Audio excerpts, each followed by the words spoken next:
Hello and welcome to the Soulful Deep Dive podcast, episode 2 with myself, Ella.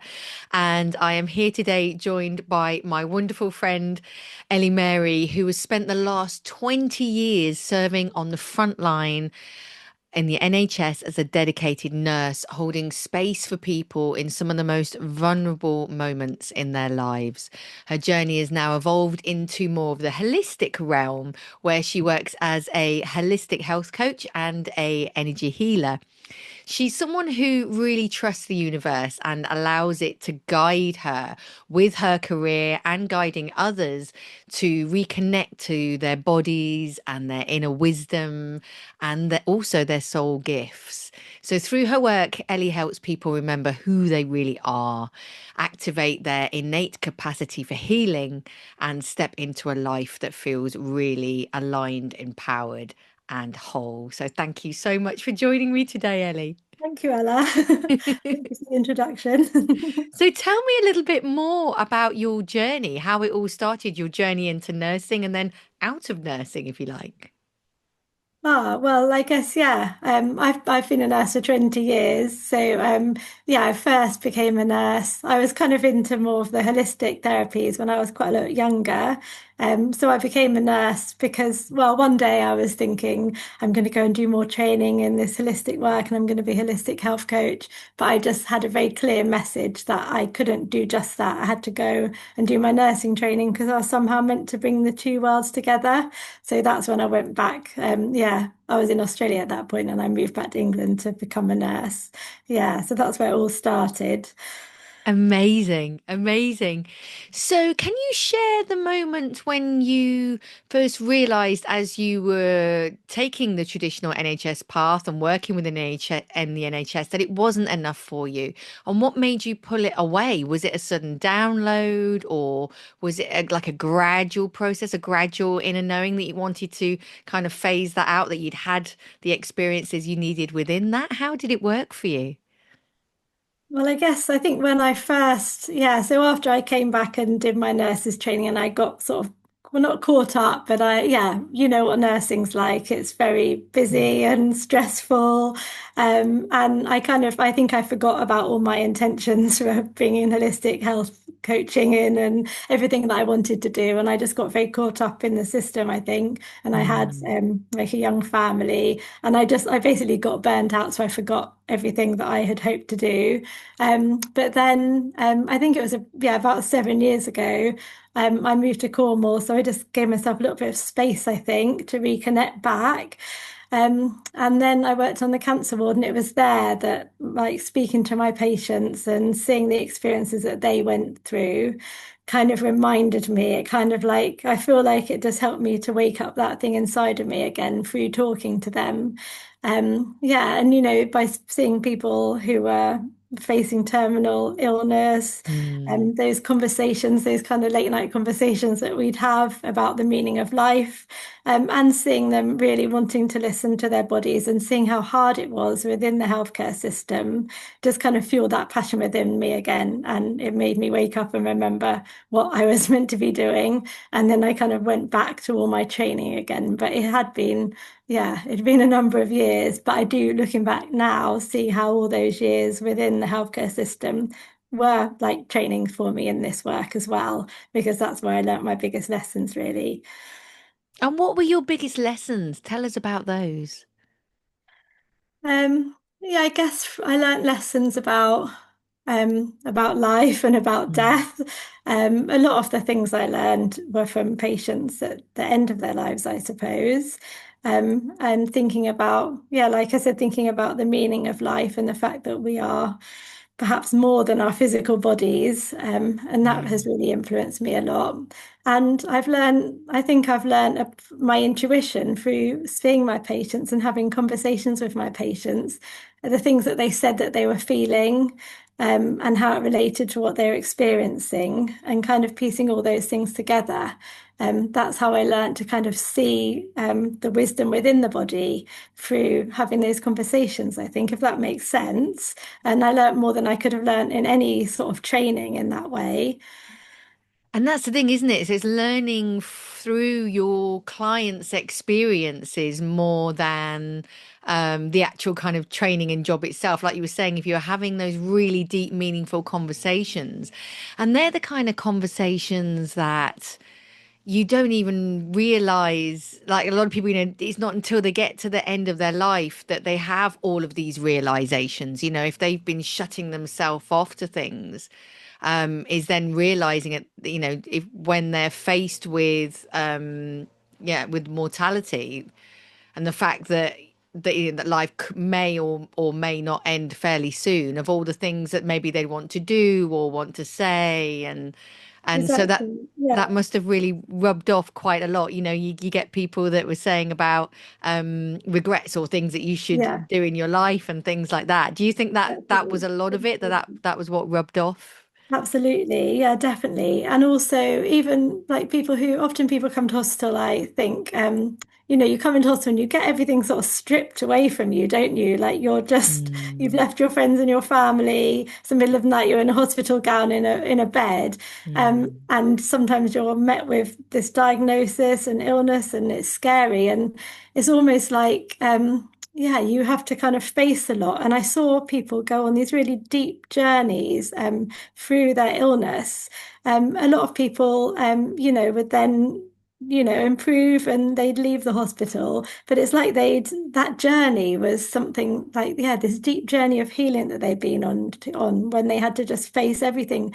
And I mm, felt like through them, I was almost able to experience how they felt and be able to go on that journey myself without becoming ill. I don't know if that sounds, yeah, that might sound a strange thing to say.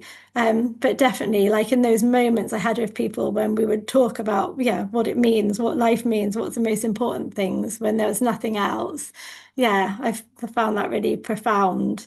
Yeah, and so inspiring as well. And I often would see, people would have an illness and they'd go within and they think about what was going on behind their illness and what they needed to heal, what they needed to work on.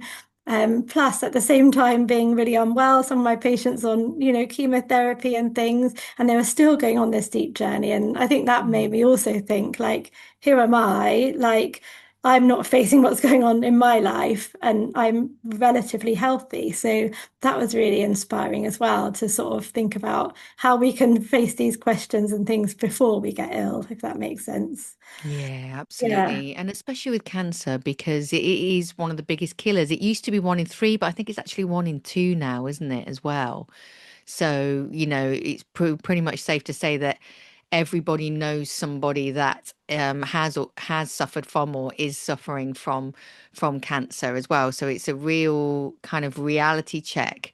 And also the position that you're in, these people are all being really, really vulnerable with you because they're in this vulnerable position now where, like you say, they're in a hospital gown. They're kind of been stripped away of what their I say their personality, but their Identity or status, their their roles. stature, their Yeah, yeah, yeah, yeah. yeah. So having people share their vulnerability with you, you must have felt quite honored with that as well to have these deep conversations that they may not have even had before. Yeah, absolutely. Yeah, there's something, yeah, yeah. I feel really, yeah, I don't know what the word, yeah, I guess honored to have, yeah, been there with them, I suppose. Yeah. And yeah, and grateful to them for like being a mirror for me, I suppose. Yeah. Yeah. And how were they a mirror for you within that?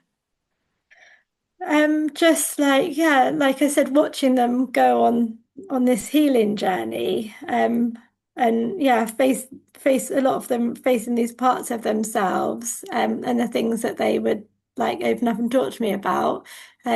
Yeah, and I think I realized that, like I said, being stripped of all the roles and everything like that, I realized that my life, like so many of us, was Mm. just really a list of roles and things that I was saying that I was, and I wasn't really facing, yeah, the person I was underneath, like my soul. And I think that's what a lot of people that I met helped me to see. And Yeah, how does did that make that sense? change you when you saw that? Well, I guess at first I just saw more that I was who I wasn't. I saw that I was covering everything up. I was like numbing myself basically. Um, yeah, and I mean, like, patients I saw who would not want to, they'd want to face the things rather than numb it. That's the thing. And I realized not with Mm. medications personally, but I was numbing everything within my life, as with drink, even like my to-do list, my responsibilities, everything that I was filling my life with was a way of not facing who I was underneath, which I'm sure many of us do. And often it's not until we Yeah. reach like some big like life event or thing that makes us suddenly think about life and think about what we're actually here for and what we're actually meant to be doing. And I think, yeah, a lot of the time I realized from a lot of my patients as well that I was actually waiting for that big life event. I didn't think it was okay for me to stop and look at myself until I had that big life event or illness or something drastic happen to me. And like you often see people who are like doing really good things for the world and they've got some story that they talk about. This is what changed me. And I was like, where's my thing that's changed me? When am I going to be able to say no to all the things I want to say no to and actually go on this healing journey? But then I had the moment where I just thought, actually, I could go on this healing journey. Yeah, now we don't need to wait. And I think that's something valuable that we can all learn, isn't it? It's a decision. We can make that decision whenever we want to. We don't have to wait. Absolutely. And is that why now you stepped into this purpose of getting people to activate their soul gifts? They don't have to wait until they're diagnosed with a chronic disease. They can actually decide to empower themselves and take control of their life now and bring about change of how they want to see their life and how it could work for them. Exactly, yeah. And I also think of what I've learned is about how our bodies will give us these little signs sometimes, before maybe we get seriously ill. And like, I know Mm. at that point, I was living with little aches and pains. I had really, really heavy periods, and there were lots of little ways my body was talking to me.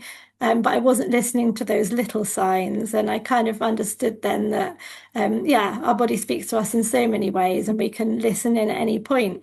And even before we even get any physical symptoms within our body, often there's like subtle changes in our energy fields or within our emotions. If we're used to checking in regularly, then we can sort of work with these before they kind of start to shout at us. So that's what I'm really passionate about doing to help people tune in and listen to their own needs and to their body and kind of connect back to their body, so they can like yeah, heal before they're sort of have to forced to, that's the word, yeah. Absolutely, because so many people, and myself included in the past, more are just we're so detached from our bodies. We're always doing, thinking outside ourselves all the time. We're not, and sometimes if we get a little, even just a little ache or pain, like you said, or a bit of a headache, might just take some paracetamol. We're just numbing it with medication, and so we can just still get about our lives and keep ignoring the signs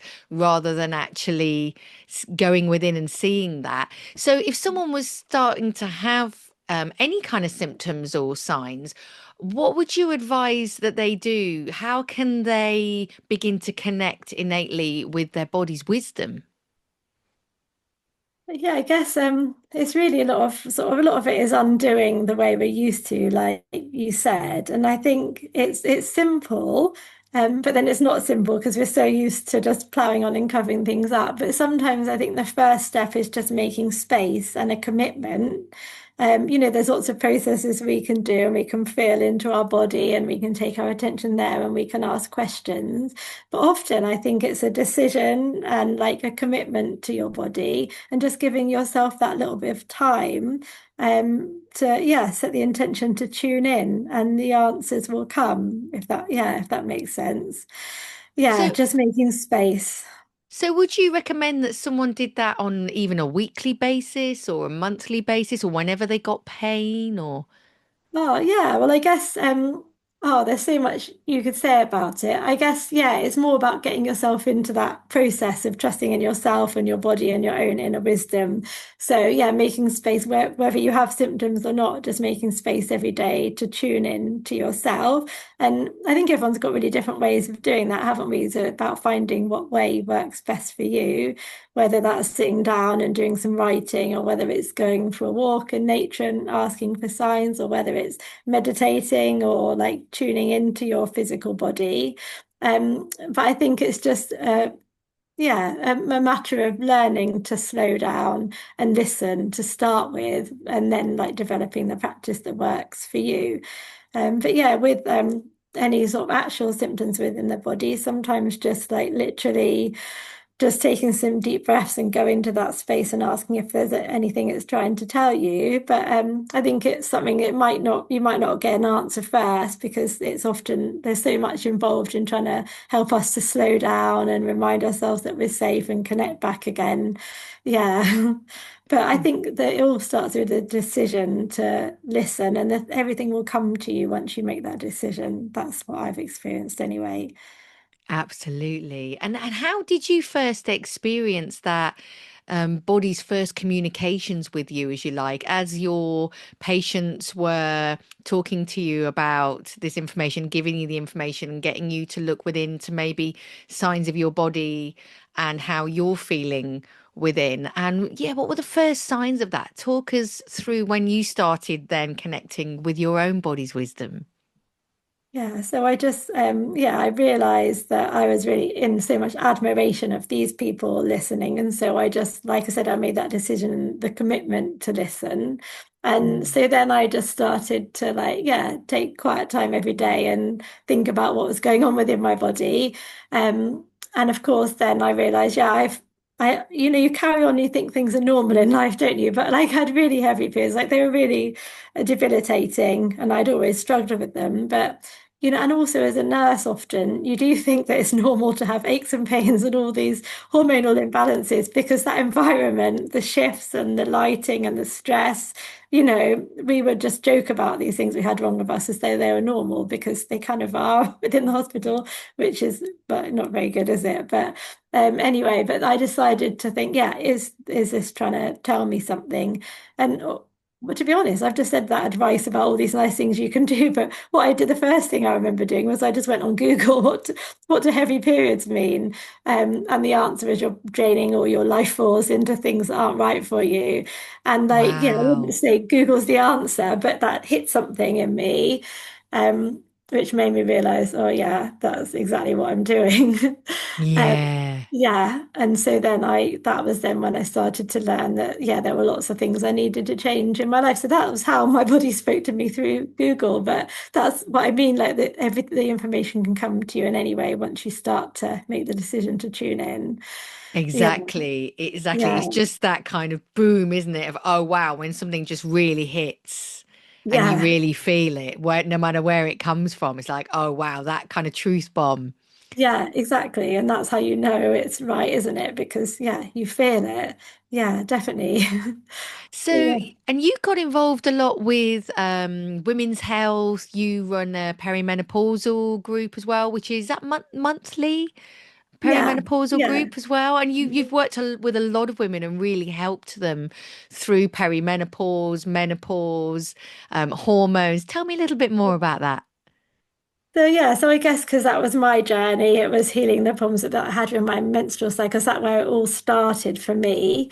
And yeah, that it was through doing that. I mean, I used the pill and I had the coil because I couldn't get on top of things naturally. But once I did start to do that naturally myself, I realized I was able, and I studied sort of womb healing. I was drawn to study womb healing after I made that decision as well, because I realized I wanted to go deeper. So that was all about just connecting back to my body, connecting back to my cycles, connecting back to myself. And obviously, that was very much, I mean, draining my life force and heavy periods. Obviously, reconnecting to that was a way to connect back to my own life force energy that I was draining away.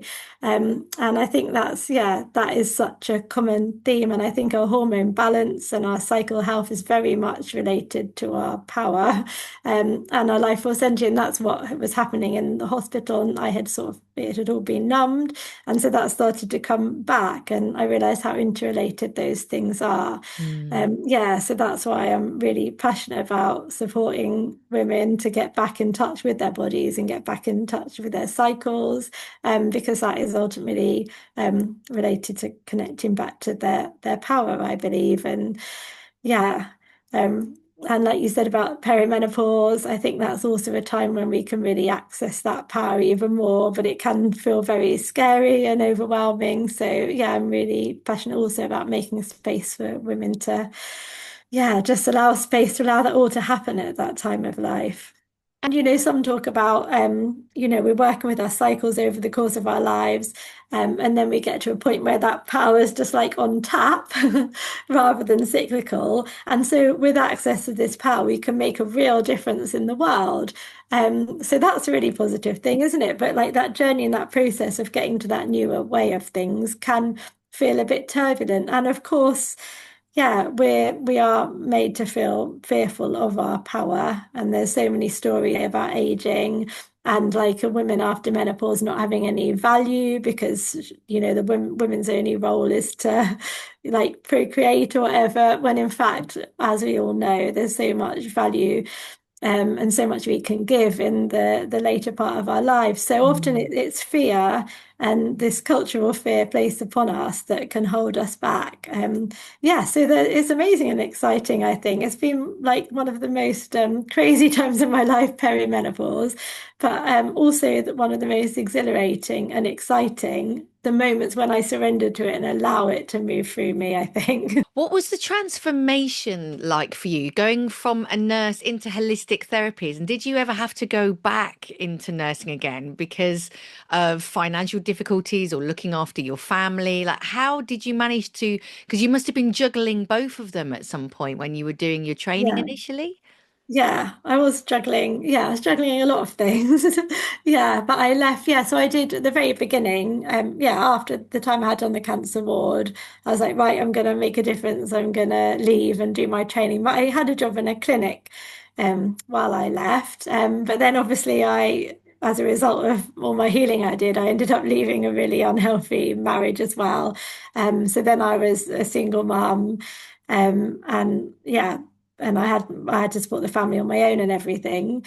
But I still, again, then after a while, and I'd done all my training, decided I was going to take the risk and go into my holistic work. But I always had this sort of bank nursing, so I could do a nice balance of both.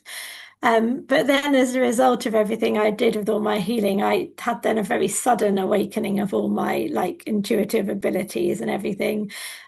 So much so that it became difficult for me to be in the hospital because of everything that I was seeing. Mm. Yeah, and then I ended up focusing more on my holistic business and using those gifts were more useful when I had more time with people that we could tune into their bodies and we could tune into what was behind the illness. Whereas in the hospital, it just became upsetting because we couldn't. Yeah. Um, so I thought that was the end of my story, but then yeah, as I kind of managed all this that was going through me. All of a sudden, my life changed. I got my kids back full time. I didn't, yeah, lots of things went on. And then I suddenly did have to go back into working in the hospital again. And I felt like I was so supported by spirit on my journey and it helped me to get where I was and everything. So when I had to go back into hospital, I was really like, come on, is this really real? You're making me go back into the hospital. But like I kind of knew deep down that there was a reason I needed to go back in. And actually, I'd been getting these messages that I needed to write a book, and I had just said, can you show me how I'm meant to write this book? And then that all happened, and then I had to go back into the hospital. So yeah, I had to like ditch my whole business and go back and be a nurse, which felt like such a step backwards. And everyone was saying, "Oh no, your business, hasn't gone well. You've had to go back to work and everything." And although I was annoyed, I knew that it was my sole purpose. But yeah, I did.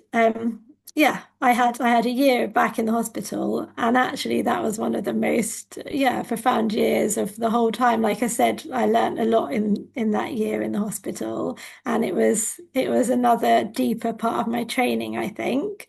And it's interesting because I felt like, oh, I really would love to be like a soul doula. I'd really love to be a medical intuitive. I know that there are things that like were my soul's gifts.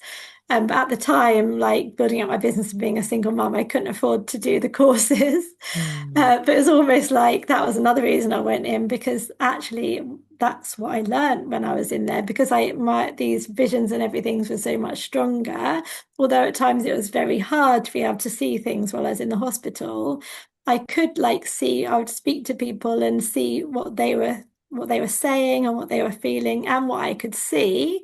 And that is a way I've kind of learned to read people's bodies through that experience. And also again, yeah, being around people nearing the end of their lives, I feel like I've been on that training as a soldier just from being there with people at the end of their lives. So yeah, but then it got to a point where I was like, okay, I've done a year in, now I've got to write this book, so I've got to get out again.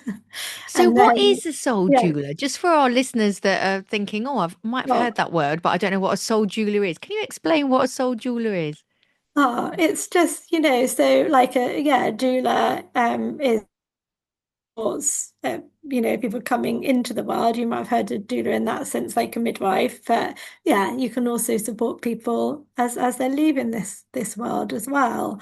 Yeah, and so yeah, that's something I didn't really understand before, but I do understand that now, and it's something a role that would have existed in this world, but it's something that we haven't really. Yeah, I guess that role has been lost, I suppose. But I think Mm. it's starting to come back again now, and we're kind of realizing the importance of end of life care, but not just end of life care, but like a whole much wider view of this whole process and being supported in that way. So yeah, I think on an energetic level, that's one of the things I was learning while I was back in the hospital. Amazing. So it Yeah. was worth you going back for that. Yeah. Like you say, when you can't afford these courses that are out there that are people are Yeah. putting together and charging thousands of pounds for, and they look all very glitzy and very glamorous. But actually, what you're saying is that if you trust the process, it's never a step back. It's always a step forward, and Exactly. you are Yeah, that's learning right. as you go. But Yeah. you're learning with hands-on the experience of life, which I always feel is the best way. You could do any course in the world, but if you haven't had that experience of actually living that and watching people pass and having those really deep conversations and seeing people's vulnerability, that's where it's at. That's what a soul doula really is, isn't it? Rather than just a course Yeah. of talking about it.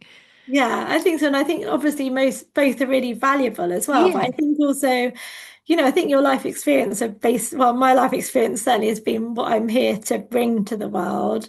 And I think the lesson that I'm here to bring to the world is like, yeah, that things are accessible for whoever you are, these things are accessible to you. And I think and also that, yeah, these things are within you as well. Like everything's within, and it's just about kind of activating that. But I still would like to go on the course, but often like that's how things seem to happen to me. The experience comes and the learning through life, and then I get to do the studying after. Somehow that's how things come to me. That's But great though, isn't it? It's what yeah, leads you to it, if you like. yeah, I yeah. love that. I love that. So talk to us about you've been writing a book about your experiences with the NHS, and then about your experiences with the more holistic side and the energy healing, and your whole journey as a single mom going through this experience in order to help others to be able to trust the process of life. Like when you were saying that you kept asking for a sign, or you kept asking why you're doing that, and you were always trusting the process of what was happening, even if it wasn't unfolding, and it never does it? And life No. never always unfolds in the way that we think it should be or we want it to be, but everything is how it should be, and trusting in that process. So tell us a little bit more about the book. Yeah, so the book is, yeah, so I've kind of known I was going to write this book, like I said, since I was young, and I didn't really know what it what it was going to be. Um, and then as I've started writing it, I thought it was something completely different, but as I've written it is more about, yeah, this one anyway. There's a few, I think. This one anyway is about, yeah, about my experience, how, because like I said at the beginning, those experiences I had within the hospital with a patient. I feel so honored and lucky to have been able to experience that. Mm, And I kind of almost feel like everyone should have that chance. And so maybe the first bit is about, yeah, sharing more about those stories to maybe help people see the value in themselves in making that time before they get ill, you know? mm, So that's part of it, supporting people to learn to listen to their own bodies and what they're going through. And then the second part is like I said, when I left and I started doing the room healing, and I really felt like this, yeah, this call of the feminine, this very sudden awakening. And I kind of, when I went through that, it was, yeah, it's been very scary at times. And being a nurse, I found it really, really hard to trust what was happening to me. And also being a nurse and in the medical world, a lot of the time, I've kind of like saw the things that were happening to me on my spiritual journey and my awakening, and how, you know, how they might have been treated in the medical world, if that makes sense. And so a lot of the time I thought I was going crazy, or I thought I had things wrong with me and everything. And I found the whole process, yeah, I found it really, really scary. And also having that whole all that happened to me whilst I was a single mom, and I was trying to like make the packed lunches, look after the children, pay the bills, go to work. And at the time, I just said to myself, like, I couldn't really find any stories of anybody who had been through that in my mm, situation. So I really wanted to write my story, because I think that this is happening to more and more people now, like not up a mountain as a yogi, but people in the real world.